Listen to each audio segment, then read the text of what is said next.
Discuss ചെയ്യുന്ന chapter, നാലാമത്തെ chapter magnetic effects of electric current and magnetism ആണ്. അതില് മാഗ്നറ്റിക് എഫക്ട്സ് ഓഫ് ഇലക്ട്രിക് കറന്റില് ടോപ്പിക്സ് അധികവും ഇലക്ട്രോസ്റ്റാറ്റിക്സിൽ പഠിച്ചതില് അതേപോലെ സമാനമായിട്ട് വരുന്നതാണ്. തന്നെയല്ല അതിന്റെ എക്സ്പ്രഷൻസ്, ഡിറൈവ് ചെയ്യുന്ന ഫോർമുലാസ് തമ്മിൽ നല്ല സിമിലാരിറ്റികളുണ്ട്. അപ്പൊ അതിന്റെ ചുവട് പിടിച്ച് പോകുന്നത് വളരെ സഹായക ആയിരിക്കും. ഏത് ഇലക്ട്രോസ്റ്റാറ്റിക്സിൽ നമ്മൾ എങ്ങനെ പ്രൊസീഡ് ചെയ്തുവോ അതേപോലെ തന്നെ ഇവിടെയും പ്രൊസീഡ് ചെയ്യാൻ ശ്രമിക്കുന്നത്, പഠിച്ചു പോകാൻ ശ്രമിക്കുന്നത് കുറെ കൂടി ഹെൽപ്ഫുൾ ആയിരിക്കും. അപ്പോ ഇലക്ട്രോസ്റ്റാറ്റിക്സിൽ നമ്മള് കുളുംസ് ലോ വെച്ചിട്ട് electric field due to a point charge പറയുമ്പോൾ ആ ചാർജ് വളരെ ചെറുതാണെങ്കിൽ DE ഈക്വൽസ് നമുക്ക് DE equals dq by 4πε0r² എന്ന് എഴുതാം. അല്ലെങ്കിൽ പോയിന്റ് ചാർജ് Q ആണെങ്കിൽ അപ്പൊ E equals Q by 4πε0r² എഴുതാം. അത് വെക്ടർ ആയിട്ടും എഴുതാം. അത് വെച്ചിട്ട് നമ്മൾ electric field due to a ഡൈപോളിനും electric field due to a dipole on its axial ലൈനിലും ഇക്വിറ്റോറിയൽ ലൈനിലും എക്സ്പ്രഷൻ കണ്ടുപിടിച്ചു. അതായത് അവിടെ നമ്മൾ അപ്ലൈ ചെയ്തത് കുളംസ് ലോ തന്നെയാണ്.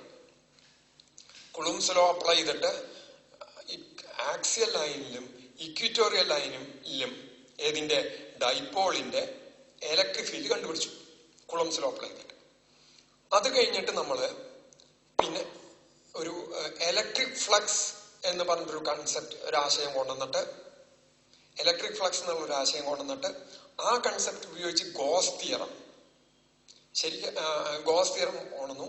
ഗോസ് തിയറം അപ്ലൈ ചെയ്തിട്ട് നമ്മള് 3 ചാർജ് ഡിസ്ട്രിബ്യൂഷന്റെ ഇലക്ട്രിക് ഫീൽഡ് കണ്ടു. ഒന്ന് line of charge, sheet of charge, charge conducting sphere. ഈ ലൈൻ ഓഫ് ചാർജ്, ചാർജ് കൊണ്ടുള്ള ലൈൻ അല്ലെങ്കിൽ വെരി തിൻ കണ്ടക്ടർ എന്നാണ് ഇതിൽ കൊടുത്തേക്കണേ. വെരി കണ്ടക്ടർ ഐഡിയലായിട്ട് കൃത്യമായിട്ട് പറയുമ്പോൾ ലൈൻ ഓഫ് ചാർജ് എന്നാണ് പറയുന്നത്. ഇതുകൊണ്ട് കണ്ടുപിടിക്കാനും അല്ലെങ്കിൽ ഷീറ്റ് ഓഫ് ചാർജ് കൊണ്ടൊക്കെയുള്ള ഇലക്ട്രിക് ഫീൽഡ് ഗോസ് തിയറം വെച്ച് കണ്ടു. അത് തന്നെ ഈ എക്സ്പ്രഷൻ വെച്ച്, അതായത് കുളുംസ് ലോ വെച്ചിട്ടും കാണാം. എങ്ങനെ DQ ചാർജ് കൊണ്ട് ഒരു പോയിന്റിലുള്ള ഇലക്ട്രിക് ഫീൽഡ് കണ്ടിട്ട് മൊത്തം ഇലക്ട്രിക് ഫീൽഡ് കാണാൻ ഇതിനെ ഇന്റഗ്രേറ്റ് ചെയ്താൽ മതി. അങ്ങനെ കണ്ടുപിടിക്കാം. ഷീറ്റ് ഓഫ് ചാർജ് കൊണ്ട് കണ്ടുപിടിക്കാം, സ്പിയർ ചാർജ് കണ്ടക്ടിങ് സ്പിയർ കൊണ്ട് കണ്ടുപിടിക്കാം. ഏത് ഈ കുളുംസ് ലോ വെച്ച് ഇന്റഗ്രേറ്റ് ചെയ്ത് കണ്ടുപിടിക്കാം. ആ ഇന്റഗ്രേറ്റ് ചെയ്യുന്ന പ്രോസസ് ഇത്തിരി ഡിഫിക്കൽട്ട് ആയത് കാരണം നമ്മൾ അവിടെ ഗോസ് തിയറം കൊണ്ടുവന്ന് വളരെ എളുപ്പത്തിൽ കണ്ടുപിടിച്ചു എന്ന് മാത്രം. ഓക്കെ, അപ്പൊ ഇങ്ങനെ കണ്ടുപിടിക്കാം. ഇനി നമ്മള് ഇതിന് സിമിലർ ആയിട്ട് മാഗ്നറ്റിക് ഇഫക്ട്സ് ഓഫ് ഇലക്ട്രിക് കറന്റിൽ വന്നതാണ്, ഇതിന് സിമിലർ ആയിട്ട് വന്നതാണ് ബയറ്റ്-സാവററ്റ്സ് ലോ. രണ്ടും എക്സ്പെരിമെന്റൽ ലോസ് ആണ്. അപ്പൊ അത് പറയുന്ന dB ഈക്വൽസ് μ0/4π. സിമിലാരിറ്റി കണ്ടോ? ഇലക്ട്രിക്കൽ കോൺസ്റ്റന്റ് ഡിനോമിനേറ്ററിൽ വരും, മാഗ്നറ്റിക് കോൺസ്റ്റന്റ് ന്യൂമറേറ്ററിൽ വരും എന്ന് പറഞ്ഞിരുന്നു. പിന്നെ അതിന്റെ സോഴ്സ് ബൈ r² വന്നു. പക്ഷെ ഇത് ഈ സോഴ്സ് വെക്ടർ ആയത് കാരണം, ഇവിടെ സോഴ്സ് വെക്ടർ അല്ല, വെക്ടർ ആയത് കാരണമാണ് ഈ സൈൻ തീറ്റ എന്നുള്ള ടേം കൂടി അവിടെ തന്നെ. ഇനി ഇതിനെ ഇന്റഗ്രേറ്റ് ചെയ്തിട്ട് നമുക്ക് ഡിഫറൻറ്റ് ചാർജ് ഡിസ്ട്രിബ്യൂഷൻ കൊണ്ട് ഉള്ള മാഗ്നറ്റിക് ഫീൽഡ് കാണാം, ടോട്ടൽ മാഗ്നറ്റിക് ഫീൽഡ് കാണാം. അതിന് ഒരൊറ്റ ഇതാണ് നമ്മൾ ചെയ്തേക്കുന്നത്. That is circular coil carrying current കൊണ്ട് ആക്സിയൽ ലൈനിലുള്ള ഒരു പോയിന്റിലെ മാഗ്നറ്റിക് ഫീൽഡ് കാണാൻ ഈ ബയറ്റ്-സാവററ്റ്സ് ലോ ഉപയോഗിച്ചു. ഇന്റഗ്രേറ്റ് ചെയ്തിട്ടാണ് കണ്ടുപിടിച്ചത്. അതായത് കുളുംസ് ലോന് സിമിലർ ആയിട്ട് വന്നിട്ടുള്ളത്. അത് കഴിഞ്ഞിട്ട് പണ്ട് അതിനും അത് കൂടാണ്ട് straight current carrying conductor, long straight current carrying conductor കൊണ്ട് ബയറ്റ്-സാവററ്റ്സ് ലോ അപ്ലൈ ചെയ്ത് കണ്ടുപിടിക്കുന്ന മെത്തേഡ് നമുക്ക് പഴയ സിലബസിൽ ഉണ്ടായിരുന്നു. ഇപ്പൊ അത് എടുത്തു കളഞ്ഞു. അതും ഇതേപോലെ വലിയൊരു ഇന്റഗ്രേഷനും ഒരു വലിയ ഡെറിവേഷനും ആയിട്ടാണ് വരിക. ഇന്റഗ്രേഷൻ ആണ് കുറച്ച് നേരം ചെയ്യാണ്ട്, ഡിഫിക്കൽട്ട് എന്നല്ല പറഞ്ഞ കുറച്ച് നേരം ചെയ്യാണ്ട്. നേരെ മറിച്ച് അപ്പൊ ലൈൻ ഓഫ് ചാർജ് ഇത് ഉപയോഗിച്ചിട്ടാ ചെയ്യണ വെച്ചാൽ, ലൈൻ ഓഫ് ചാർജ് കൊണ്ട് ഇലക്ട്രിക് ഫീൽഡ് കാണാൻ ഈ എക്സ്പ്രഷനാണ് ഉപയോഗിക്കണ വെച്ചാൽ ഗോസ് തിയറത്തിൽ കിട്ടുന്ന പോലെ പെട്ടെന്ന് കിട്ടില്ല, കുറച്ച് ഇന്റഗ്രേഷൻ ചെയ്തിട്ടൊക്കെ ചെയ്യേണ്ടി വരും. റൈറ്റ്? ഇപ്പൊ ഞാൻ പറയുന്നത് എന്താ വെച്ചാൽ, അപ്പൊ അതും ആ പ്രോസസ് ഡിഫിക്കൽറ്റി ഒഴിവാക്കാനാണ് അവിടെ ഗോസ് തിയറം കൊണ്ടുവന്നത്. അപ്പൊ ഇനി ഇവിടെ ആ ഡിഫിക്കൽറ്റി ഒഴിവാക്കാൻ ഇവിടെ സിമിലർ ആയിട്ട് വല്ല തിയറംസ് അങ്ങനെ കൊണ്ടുവരാൻ പറ്റുമോ? അപ്പൊ ഗോസ് തിയറം എന്താ പറയണത്? Net electric flux through a closed surface is 1/ε0 times net charge എന്നാണ് ഇലക്ട്രോസ്റ്റാറ്റിക്സിലെ Gauss theorem.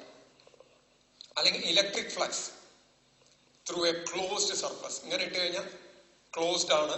Surface equals E.ds equals 1/ε0 times net charge എന്ന് പറഞ്ഞു. നെറ്റ് ചാർജ് അന്ന് ഞാനത് ഡിറൈവ് ചെയ്യുമ്പോൾ ഞാൻ പറഞ്ഞായിരുന്നു. ഇപ്പൊ ഇതാണ് ക്ലോസ്ഡ് സർഫസ് എന്നിരിക്കുക. ഇതിന്റെ ഉള്ളിൽ നമ്മളൊരു ഡൈപോളാണ് വെച്ചിരിക്കുന്നത്, പ്ലസ് ക്യൂ മൈനസ് ക്യൂ. അപ്പൊ ഒരു ലൈൻ ഇവിടുന്ന് പുറപ്പെട്ട ഇങ്ങോട്ട് തന്നെ വരും, ഇവിടുന്ന് ഇങ്ങോട്ടും വരും, ഇവിടുന്ന് ഇങ്ങനെ പുറപ്പെട്ട ഇങ്ങോട്ടാണ് വരിക, പ്ലസ് എന്ന് മൈനസിലേക്കാണ് വരിക. ഇവിടുന്ന് ഒരെണ്ണം പുറത്തേക്ക് വരണമെങ്കിൽ ഇവിടുന്ന് ഇങ്ങോട്ടും വരും. അപ്പൊ നെറ്റ് ഫ്ലക്സ് ആ കേസിൽ 0 ആണ്. ലൈൻ ഇവിടുന്ന് ഒരെണ്ണം പുറപ്പെട്ട ഒരെണ്ണം ഉള്ളിലേക്ക് വരും, ഒരെണ്ണം ഇപ്പുറത്തേക്ക് പോകണമെങ്കിൽ ഒരെണ്ണം ഇതിന്റെ ഉള്ളിലേക്കും കയറുണ്ടാവും. അപ്പൊ നെറ്റ് ഫ്ലക്സ് 0 ആണ്. ലൈൻസ് ഒന്നും ഇലക്ട്രിക് ലൈൻസ് പുറത്തേക്ക് ഈ സർഫസിൽ കൂടെ ലൈൻസ് പുറത്തേക്ക് വരാണ്ട് അല്ല ഫ്ലക്സ് 0 ആകുന്നത്. ലൈൻസ് പുറത്തേക്ക് വരുന്നുണ്ട്. എത്ര എണ്ണം പുറത്തേക്ക് വരുന്നുണ്ടോ അത്ര എണ്ണം തന്നെ അകത്തേക്കും കയറുന്നുണ്ട്. അങ്ങനെയാണ് നെറ്റ് ഫ്ലക്സ് 0 ആവുന്നത്. ഒരു പോസിറ്റീവ് ചാർജ് വെച്ചാൽ ഔട്ട്വേർഡ് ആണ് ഫ്ലക്സ്, പുറത്തേക്കാണ് ഫ്ലക്സ്. നെഗറ്റീവ് ചാർജ് വെച്ചാൽ ഫ്ലക്സ് ഇൻവേർഡ് ആണ് ഇലക്ട്രിക് ലൈൻസിന്റെ വരവ്. അപ്പോ ഇവിടെ നോക്കൂ, നെറ്റ് ചാർജ് 0 ആണ്, നെറ്റ് ഫ്ലക്സും 0 ആണ്. അതായത് ഇതൊരു ഡൈപോളാണ്, ഇലക്ട്രിക് ഡൈപോളാണ്. ഡൈപോൾ ആയിട്ടായിരിക്കണേ വെച്ചാൽ നെറ്റ് ഫ്ലക്സ് 0 ആയിരിക്കുമല്ലോ. അപ്പോ ഈ ക്ലോസ്ഡ് സർഫസിന്റെ ഉള്ളിൽ ഇരിക്കുന്ന ഡൈപോൾ ആണെങ്കിൽ നെറ്റ് ഫ്ലക്സ് 0 ആയിരിക്കും. റൈറ്റ്? അപ്പൊ ഇതേപോലത്തെ ലൈൻസ് ഓഫ് ഫോഴ്സ് മാഗ്നറ്റിസത്തിലും മാഗ്നറ്റിക് ഫീൽഡിലും വരുന്നുണ്ട്. അപ്പൊ അവിടെ നമുക്ക് മാഗ്നറ്റിക് ഫ്ലക്സ് എന്നും പറയാം.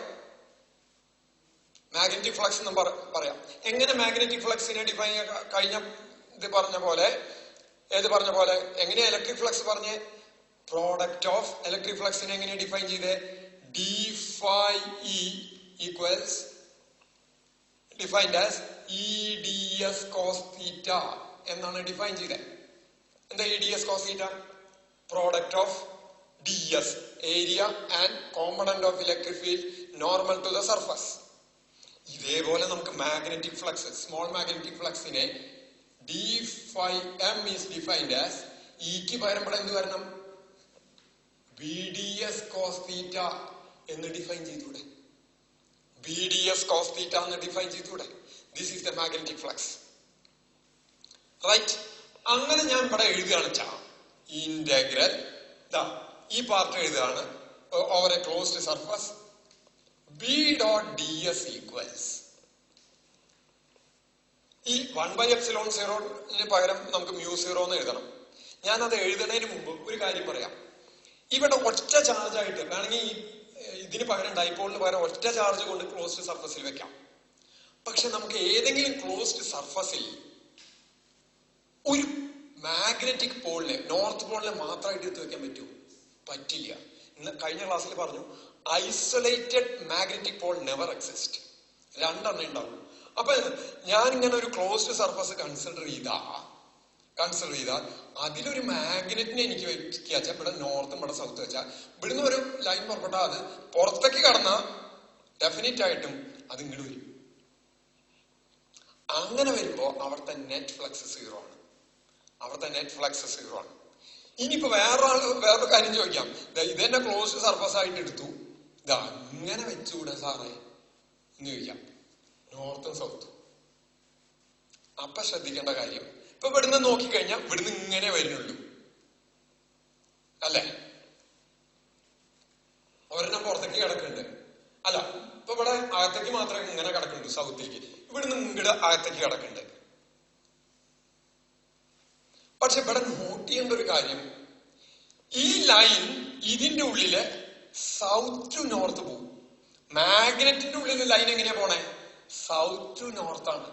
അതേപോലെ ഈ ലൈനിന് ഇവിടുന്ന് ഇങ്ങോട്ടും കണ്ടിന്യൂവേഷൻ വരും.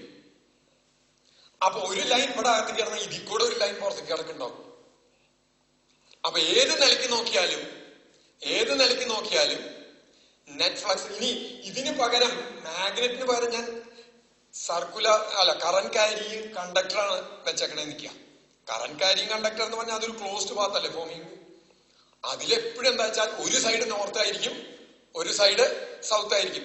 കഴിഞ്ഞ ക്ലാസ്സിൽ പറഞ്ഞിരുന്നു, ഏത് കറന്റ് ലൂപ്പും കറന്റ് ക്യാരി ചെയ്യുന്ന ഏത് ക്ലോസ്ഡ് സർക്യൂട്ട് ആയിരിക്കും, അതിന്റെ ഒരു സൈഡ് നോർത്ത് ആയിരിക്കും, ഒരു സൈഡ് സൗത്ത് ആയിരിക്കും. അപ്പൊ അതെടുത്ത് ഇതിന്റെ ഉള്ളിൽ വെച്ചാലും പുറത്തേക്ക് വരുന്ന അത്ര തന്നെ അകത്തേക്ക് പോകും. നെറ്റ് ഫ്ലക്സ് എപ്പോഴും സീറോ ആയിരിക്കും. So this is always zero. What is always zero? The net magnetic flux through a closed surface is always zero. അതിന്റെ ഇംപ്ലിക്കേഷൻ എന്താ? അതെന്താ പറയണേ? അത് പറയണത് എന്താ വെച്ചാൽ ഓൾവേസ് സീറോ എന്ന് പറഞ്ഞാൽ A magnetic monopole never exist. Magnetic monopole ഉണ്ടായിരുന്നു വെച്ചാൽ ആ മോണോപോളിന് ഇതിന്റെ ഉള്ളിൽ വെച്ച് വെച്ചാൽ നെറ്റ് ഫ്ലക്സ് വന്നേനെ, മാഗ്നറ്റിക് ഫ്ലക്സ് വന്നേനെ. എപ്പോഴും ഇത് സീറോ ഉണ്ടെന്ന് പറഞ്ഞാൽ മാഗ്നറ്റിക് മോണോപോള് ഒരിക്കലും എക്സിസ്റ്റ് ചെയ്യുന്നില്ല എന്നുള്ളതാണ് ഇതിന്റെ അർത്ഥം. അപ്പൊ ഇതാണ് ഗോസ് തിയറം ഇൻ മാഗ്നറ്റിസം. ഇതാണ് Gauss theorem in electrostatics. This is Gauss theorem in magnetostatics. Similar Gauss theorem ആണ്. അപ്പൊ ഗോസ് തിയർ എന്താ പറയുന്നത്? മാഗ്നറ്റിസത്തിലെ ഗോസ് തിയറം പറയുന്നത് the net magnetic flux through a closed surface is always zero. Closed integral v dot ds equals zero. Always zero. അപ്പൊ ഒരു കാര്യമുണ്ട്, ഇത് വെച്ചിട്ട് നമുക്ക് ഒരിക്കലും മാഗ്നറ്റിക് ഫീൽഡ് കണ്ടുപിടിക്കാൻ പറ്റില്ല. ഏത് ഗോസ് തിയർ അപ്ലൈ ചെയ്തിട്ട് ഇലക്ട്രിക് ഫീൽഡ് കണ്ടുപിടിക്കാൻ നമുക്ക് പറ്റി. പക്ഷേ ഗോസ് തിയറം അപ്ലൈ ചെയ്തിട്ട് മാഗ്നറ്റിക് ഫീൽഡ് കണ്ടുപിടിക്കാൻ നമുക്ക് പറ്റില്ല. ഓക്കെ, അപ്പോ ഇനി എന്താ അതിന് ചെയ്യാം? ഇത് കൂടാതെ നോക്കൂ, രണ്ട് പോയിന്റുകൾ എടുത്തു. ഞാൻ ഇവിടെ ഒരു പോയിന്റ് എ, ഇവിടെ ഒരു പോയിന്റ് ബി. ഇവിടുന്ന് ഇവിടേക്ക് ഒരു യൂണിറ്റ് പോസിറ്റീവ് ചാർജിനെ ഏതെങ്കിലും ഒരു പാത്തിൽ കൂടെ കൊണ്ടുപോകാൻ നിൽക്കുക. യൂണിറ്റ് പോസിറ്റീവ് ചാർജിന് ആക്ട് ചെയ്യുന്ന ഫോഴ്സ് ആണ് ഇലക്ട്രിക് ഫീൽഡ് പറഞ്ഞിട്ട്. ഈ പാത്തിൽ കൂടെ കൊണ്ടുപോകാനുള്ള വർക്ക് ഡണ്ണിനെ എനിക്ക് ചെറിയ ഡിസ്റ്റൻസ് നീക്കാനുള്ള വർക്ക് ഡണ്ണിന്റെ formula dw equals F dot length L, dl length ആണ് നീക്കണ എഫ് ഡോട്ട് dl എന്ന് എഴുതാം.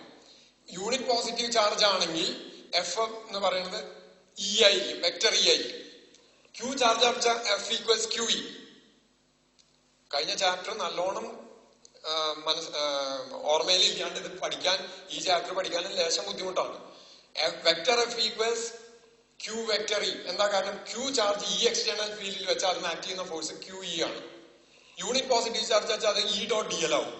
അപ്പോ dw എന്ന് പറയുന്നത് ഇ ഡോട്ട് ഡി എൽ ആണ്, സ്മോൾ ഡിസ്റ്റൻസ് നീക്കാൻ. അപ്പൊ എ ടു ബി നീക്കാൻ വേണ്ട വർക്ക് എന്ന് പറഞ്ഞ് integral A to B E dot D L അല്ലേ വരിക, right? Integral A to B E dot D L ആണ് വർക്ക്. ഇനി അതിനെ അവിടുന്ന് തിരിച്ച് ഇങ്ങോട്ട് കൊണ്ടു നോക്കിയ, ഇവിടുന്ന് അങ്ങോട്ട് കൊണ്ടുപോകാൻ നമ്മൾ വർക്ക് ചെയ്യണമെന്ന് വെച്ചാൽ തിരിച്ചു കൊണ്ടുവരാൻ ഫീൽഡ് വർക്ക് ചെയ്യുന്നതാണ് പറഞ്ഞത്. അപ്പൊ ഇത് പോസിറ്റീവ് ആണെങ്കിൽ തിരിച്ച് ബി ടു എ കൊണ്ടുവരുന്ന വർക്ക് നെഗറ്റീവ് ആയിരിക്കും. അതായത് if A to B E dot D L അത് ഈക്വൽ ടു പ്ലസ് ഡബ്ല്യു ആണെങ്കിൽ integral B to A E dot D L is, അത് ഫീൽഡാണ്. ഇത് നമ്മളാ ചെയ്യണമെന്ന് വെച്ചാൽ പോസിറ്റീവായിട്ട് ഇടും അന്ന് പറഞ്ഞിട്ടുണ്ട്. ഫീൽഡാ ചെയ്യണമെന്ന് വെച്ചാൽ അത്രയും വർക്ക് തന്നെയാണ്, അത് മൈനസ് ആവും. അപ്പൊ what is the total work done over a closed path? എന്ന് ബിയിലേക്ക് കൊണ്ടുപോയിട്ട് ബിന്ന് എയിലേക്ക് കൊണ്ടുവരുമ്പോ what is the total work done over a closed path എന്ന് കാണിക്കാൻ ഇങ്ങനെ ഇട്ടാൽ മതി. Closed path E dot D L equal to 0. പാത്താണ് സീന്ന് എഴുതും, ക്ലോസ്ഡ് പാത്ത് എന്ന് കാണിക്കാൻ സീന്ന് ഇടും. ഇത് ഇലക്ട്രോസ്റ്റാറ്റിക്സിൽ മാത്രമാണ് കേട്ടോ. എന്താ ഇലക്ട്രോസ്റ്റാറ്റിക്സിൽ മാത്രം എന്ന് പറഞ്ഞ? ഇലക്ട്രോസ്റ്റാറ്റിക്സിൽ മാത്രം എന്ന് പറഞ്ഞാൽ ഈ ഇവിടുത്തെ ഇലക്ട്രിക് ഫീൽഡ് മാറാണ്ട് നിൽക്കണം. ഫീൽഡിന്റെ വാല്യൂ ഓരോ പോയിന്റിലും ഓരോ വാല്യൂ ആയിക്കോട്ടെ, അതിന് വിരോധമില്ല. പക്ഷെ ആ വാല്യൂ സ്ഥിരം വേരി ചെയ്തുകൊണ്ടിരുന്നാൽ ഈ ഫോർമുല ബാധകമല്ല. എല്ലാ പോയിന്റിലും ഓരോ ഫിക്സഡ് വാല്യൂസ് ആണ് ഇലക്ട്രിക് ഫീൽഡ് എന്ന് വെച്ചാൽ അപ്പോഴാണ് ഇലക്ട്രോസ്റ്റാറ്റിക്സ് ആവുക. ചാർജുകൾ അങ്ങോട്ട് ഇങ്ങോട്ട് മൂവ് ചെയ്യാന്നിരിക്കുമ്പോഴാണ് ഇലക്ട്രിക് ഫീൽഡിന് കൃത്യം വാല്യൂസ് വരിക. അങ്ങനെ വരുമ്പോ ഈ ഫോർമുല വാലിഡ് ആണ്. ഇതിന്റെ അർത്ഥം total work done over a closed path in an electric field is zero, means electric field is conservative.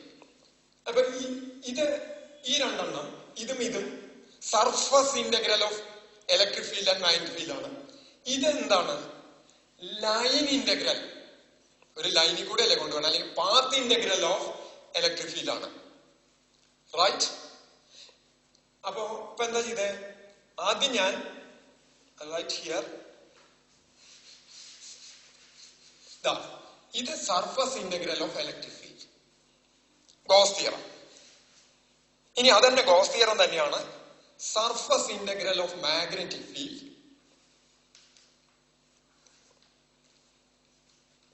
Zero. ഇത് രണ്ടും അപ്പൊ സർഫസ് ഇന്റഗ്രൽ ആയി. റൈറ്റ്? ഇനി ഞാൻ line integral of electric field, line എന്ന് പറയുമ്പോൾ ലെങ്ത് എടുക്കാൻ പറ്റില്ല, എസ് ഇടാൻ പറ്റില്ല. എസ് സർഫസിനാണ്, സ്മോൾ സർഫസിനാണ്. ഇലക്ട്രോസ്റ്റാറ്റിക് ഫീൽഡ്, ഇലക്ട്രിക് ഫീൽഡ് എന്നല്ല പറയേണ്ടത്. ഇലക്ട്രിക് ഫീൽഡിന്റെ വാല്യൂ മാറിക്കൊണ്ടിരുന്ന അതിന് ഇലക്ട്രിക് ഫീൽഡ് അല്ല, ഇലക്ട്രോസ്റ്റാറ്റിക് ഫീൽഡ് എന്ന് പറയില്ല. ഇത് ഇലക്ട്രോസ്റ്റാറ്റിക് ഫീൽഡിൽ മാത്രം അപ്ലൈ ചെയ്യുന്നതാ. ഈക്വൽ ടു സീറോ എന്ന് എഴുതാം. അതായത് work done to move a unit positive charge around a closed path in an electrostatic field is zero. Similarly what is the ഇതേപോലെ ഇങ്ങനെ ഇട്ട എന്ത് വരും? എന്താ അങ്ങനെ ഇട്ട അർത്ഥം? ഇതെന്താ? Line integral of electric field. ഇതെന്താ? Surface integral of electric field. ഇതെന്താ? Surface integral of magnetic field. ഇതെന്താ? Line integral of electric field. Line integral of electric field എന്ന് പറഞ്ഞാൽ ഇതിനെ തമ്മിൽ ഡോട്ട് പ്രോഡക്റ്റ് എടുത്തിട്ട് മൊത്തം ഒരു സർക്കുലർ പാത്തിൽ മൂവ് ചെയ്യിക്കാൻ ആ വർക്കണം. അത് എത്രയും അത് സീറോ ആണെന്ന് നമ്മൾ ഇത് കാണുന്നില്ല. ഇതിനെ അപ്പൊ നമുക്ക് എന്ത് പറയാം? Line integral of magnetic field around a closed path എന്ന് പറഞ്ഞൂടെ? Line integral of magnetic field around a closed path എന്ന് പറഞ്ഞൂടെ? ഇപ്പൊ നോക്കാം, ഇപ്പോ മാഗ്നറ്റിക് ഫീൽഡ് ഉണ്ടാവണമെങ്കിൽ അവിടെ എന്തെങ്കിലും കറന്റ് ഉണ്ടാവണം, അല്ലാണ്ട് ഒരു പ്ലേസിൽ മാഗ്നറ്റിക് ഫീൽഡ് ഉണ്ടാവില്ലല്ലോ. അപ്പോ ഇവിടെ ഒരു എന്തെങ്കിലും ഒരു കണ്ടക്ടർ ഉണ്ട്, അതിന്റെ ചുറ്റും കറന്റ് ക്യാരിങ് കണ്ടക്ടർ ഉണ്ട് നിൽക്കുക. ഒന്നല്ല പലതും ഉണ്ടാവാം, എത്ര വേണമെങ്കിൽ ഉണ്ടാവാം, I1 I2 എന്നൊക്കെ പറയും. അതിന്റെ ചുറ്റും ഞാനൊരു ക്ലോസ്ഡ് പാത്ത് എടുത്തു, എന്നിട്ട് അതിലൊരു ചെറിയ ലെങ്ത് DL എടുത്തു. അപ്പൊ ഈ ഓരോ പോയിന്റിലും ഈ കറന്റ് കാരണം മാഗ്നറ്റിക് ഫീൽഡ് ഉണ്ടാവും. ഉണ്ടാവുമല്ലോ. ആ മാഗ്നറ്റിക് ഫീൽഡിന്റെ വാല്യൂ നമുക്ക് ബയറ്റ്-സാവററ്റ്സ് ലോ വെച്ച് കാൽക്കുലേറ്റ് ചെയ്യാം. If it is a straight conductor, Biot Savart's law വെച്ച് കാൽക്കുലേറ്റ് ചെയ്താൽ r ഡിസ്റ്റൻസിലുള്ള മാഗ്നറ്റിക് ഫീൽഡ് μ0I/2πr എന്ന് പറഞ്ഞിട്ട് വരും. അത് ഞാൻ ഡിറൈവ് ചെയ്യുന്നുണ്ട്, വേറൊരു ഇത് വെച്ചിട്ട് ഡിറൈവ് ചെയ്യുന്നുണ്ട്. ഞാൻ പറയുന്നത് straight conductor, very long straight conductor കൊണ്ട് r ഡിസ്റ്റൻസിൽ ഉള്ള മാഗ്നറ്റിക് ഫീൽഡ് μ0I/2πr ആണ് വരിക എന്ന് വിചാരിക്കും. അപ്പൊ അങ്ങനെ, അതായത് ഇവിടെ ഒരു കറന്റ് ഉണ്ടെങ്കിൽ ആ കറന്റ് കൊണ്ട് ചുറ്റുമുള്ള പോയിന്റിൽ മാഗ്നറ്റിക് ഫീൽഡ് ഉണ്ടാവും. ആ മാഗ്നറ്റിക് ഫീൽഡിന്റെ വാല്യൂ വെച്ചിട്ട് നമ്മൾ ബയറ്റ്-സാവററ്റ്സ് ലോ അപ്ലൈ ചെയ്തിട്ട് ഓരോ പോയിന്റിലും മാഗ്നറ്റിക് ഫീൽഡ് കണ്ടിട്ട് B.dl എടുക്കുക. എങ്ങനെ എടുക്കുക? ഓരോ പോയിന്റിലും എടുക്കുക, എന്നിട്ട് മൊത്തം കൂട്ടിയാൽ what we will get is A very simple expression. ഈ ബയറ്റ്-സാവററ്റ്സ് ലോ വലിയൊരു എക്സ്പ്രഷൻ അല്ലേ? ഇതിന്റെ ഒക്കെ മൊത്തം കണ്ട് ബയറ്റ്-സാവററ്റ്സ് ലോ പ്രകാരം ബി കണ്ട് ആ ബി ഇൻറ്റു DL ഓരോ ഈ DL ഒന്നല്ല കേട്ടോ, ഇത് ഈ പാത്തിലെ DL ആ, മറ്റേ DL ആ കറന്റ് എലമെന്റിന്റെ DL ആണ്, അത് വേറെ. ഇത് രണ്ടും വ്യത്യാസം. അപ്പോ അതൊക്കെ കൂടി കൂട്ടിയാൽ what we will get is μ0 times net current. Net current എന്ന് വെച്ചാൽ ഇങ്ങോട്ട് പ്ലസ് ആയിട്ട് എടുക്കണേ നിൽക്കുക മുകളിലേക്കുള്ളത്. അപ്പൊ താഴത്തേക്ക് ഒരു കറന്റ് ഉണ്ടെങ്കിൽ ഇത് I1 ഇത് I2 വെച്ചാൽ net current equals algebraic some of current ആയിട്ട് എഴുതണം. കറന്റ് ഈക്വൽസ് I1 പോസിറ്റീവ് ആയിട്ട് എടുത്താൽ ഇവിടെ I2 നെഗറ്റീവ് ആയിട്ട് എടുക്കേണ്ടി വരും. ഇതാണ് കിട്ടുക. എന്ത് കിട്ടുക? Line integral of magnetic field around a closed path. Line integral of magnetic field around a closed path equals μ0 times sigma I. ഇതിന് സിമിലർ ആയിട്ടാണ് വരുന്നത്. നോക്കൂ, മാഗ്നറ്റിക് കോൺസ്റ്റന്റ് എപ്പോഴും എവിടെ വരും എന്നാ പറഞ്ഞേ? ന്യൂമറേറ്ററിൽ വരും. ഇവിടെ എന്താ നോക്കൂ, ഇലക്ട്രിക് കോൺസ്റ്റന്റ് ഡിനോമിനേറ്ററില്, മുകളില് source that produce electric field. ഇവിടെ നോക്കൂ, മാഗ്നറ്റിക് കോൺസ്റ്റന്റ് മുകളില്, സോഴ്സ് ഇൻറ്റു സോഴ്സ്. സിമിലർ ആയിട്ട് എക്സ്പ്രഷൻ. അതായത് ഗോസ് തിയറം ഇൻ ഇലക്ട്രോസ്റ്റാറ്റിക്സിന് സിമിലർ ആയിട്ടാണ് ഇവിടെ വേറെ ലോ വരുന്നത്. ഈ ലോനെ പറയുന്ന പേരാണ് Ampere's circuital law. Ampere's circuital law. ഈ ലോ ഉപയോഗിച്ച് നമുക്ക് ഈ ഗോസ് തിയറത്തിൽ എങ്ങനെ നമ്മൾ ലൈൻ ഓഫ് ചാർജ് ഷീറ്റ് അങ്ങനെ കണ്ടുപിടിച്ചു, അതുപോലെ ഇത് ഉപയോഗിച്ചിട്ട് നമുക്ക് മാഗ്നറ്റിക് ഫീൽഡ് കണ്ടുപിടിക്കാം. അപ്പൊ ഇതാണ് ആംപിയേഴ്സ് സർക്യൂട്ടൽ ലോ. ഇതിനെ സിമ്പിളായി സിഗ്മ എന്നുള്ളടത്ത് വെറുതെ I എന്ന് എഴുതാറുണ്ട്, കുഴപ്പമൊന്നുമില്ല. നെറ്റ് കറന്റ് എന്നുള്ള ഉദ്ദേശിക്കുന്നത്. അപ്പൊ എങ്ങനെ അതിനെ ഡിഫൈൻ ചെയ്യാം? Very important. Line integral of magnetic field. Line ഇന്റഗ്രലാണ്. B.dl എന്ന് പറഞ്ഞാൽ ലൈനിന്റെ B.dlന്റെ ഇന്റഗ്രൽ എല്ലാം കൂടി കൂട്ടി. എങ്ങനെ? Closed path. ക്ലോസ് തന്നെ ആവണം, ഇടയിൽ ഗ്യാപ്പ് വരാൻ പാടില്ല, തുടങ്ങിയോടത്ത് എത്തണം.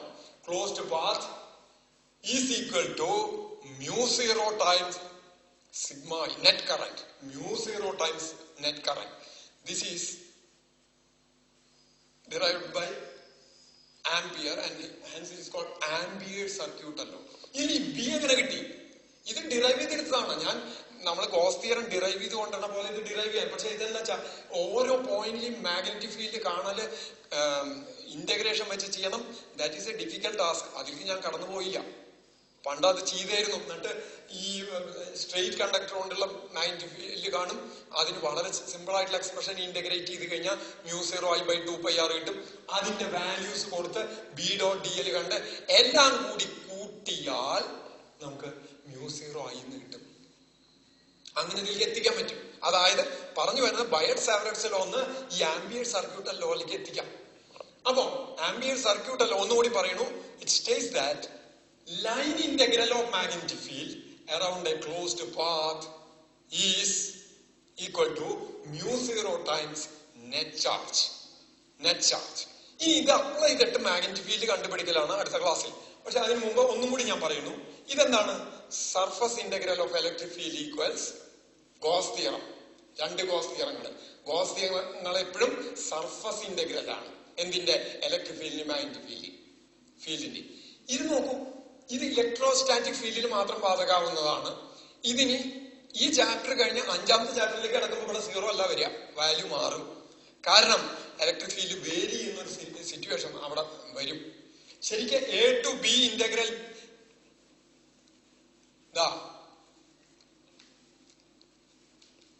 E.dl എന്ന് പറഞ്ഞാൽ actually this is the potential difference between A and B. This is the potential difference between A and B. തിരിച്ചു കൊണ്ടുവരുമ്പം VAB ഈക്വൽസ് മൈനസ് VBA വരുന്ന കാരണമാണ് 0 വരുന്നത്. ഇത് ഇലക്ട്രോസ്റ്റാറ്റിക് ഫീൽഡിന് മാത്രം അപ്ലൈ ആവുന്ന ഇക്വേഷനാണ്. ഇത് മാഗ്നറ്റിക് അല്ല, line integral of magnetic field around a closed path equals μ0 I. ഇത് ആംപിയർ സർക്യൂട്ട് അല്ലോ. ഇതിലേക്ക് ഇനി ഒരു ടേം ആഡ് ചെയ്ത് വരും. എപ്പോ? 4ാമത്തെ ചാപ്റ്റർ കഴിയുമ്പോൾ. അത് പിന്നെ അപ്പൊ അവിടെ പറയാം. തൽക്കാലം ഇവിടുത്തെ നിലയിൽ കറന്റ് വേരി ചെയ്യാത്തടത്തോളം, കറന്റ് വേരിയേഷൻ ഒന്നും വരാത്തടത്തോളം കാലം ഈ ഫോർമുല വെച്ചിട്ട് നമുക്ക് പലതും കണ്ടുപിടിക്കാൻ പറ്റും. ആംപിയർ സർക്യൂട്ട് അല്ലോ. അപ്പൊ രണ്ട് line integral of electric field and magnetic field, surface integral of electric field and magnetic field. ഇതൊക്കെ വേരി ചെയ്യാത്ത ഫീൽഡുകളാണ്. ഇലക്ട്രിക് ഫീൽഡും വേരി ചെയ്യില്ല, മാഗ്നറ്റിക് ഫീൽഡും വേരി ചെയ്യില്ല അതാത് പോയിന്റുകളിൽ. അങ്ങനത്തെ സിറ്റുവേഷനിൽ അപ്ലൈ ചെയ്യുന്നതാണിത്. ഇത് ഏത് സിറ്റുവേഷനിൽ അപ്ലൈ ചെയ്യാം? ഇത് രണ്ടും ഏത് സിറ്റുവേഷനിൽ അപ്ലൈ ചെയ്യാം? വേരി. ഇത് വേരി ചെയ്യണമെങ്കിൽ ഇത് ഈക്വേഷൻസ് അപ്ലൈ ചെയ്താൽ ഇതിന് ചില കറക്ഷൻസ് വരും, ഇതിന് മാറ്റം വരും, അപ്ലൈ ചെയ്യാൻ പറ്റില്ല. തൽക്കാലം ഇവിടെ നിർത്തുന്നു. നാളെ നമ്മൾ ആംബിയന്റ് സർക്യൂട്ട് അല്ലോ അപ്ലൈ ചെയ്തിട്ട് magnetic field, current carrying conductor പലതരം, ഒന്ന് സ്ട്രെയിറ്റ് കണ്ടക്ടർ ഉണ്ട്, പിന്നെ സോളിനോയിഡ്, എന്താണെന്നപ്പോ പറയാം, ടൊറോയിഡ്. ഈ മൂന്നെണ്ണത്തിന്റെ മാഗ്നറ്റിക് ഫീൽഡ് കണ്ടുപിടിക്കണം. അത് I will do it in the next class.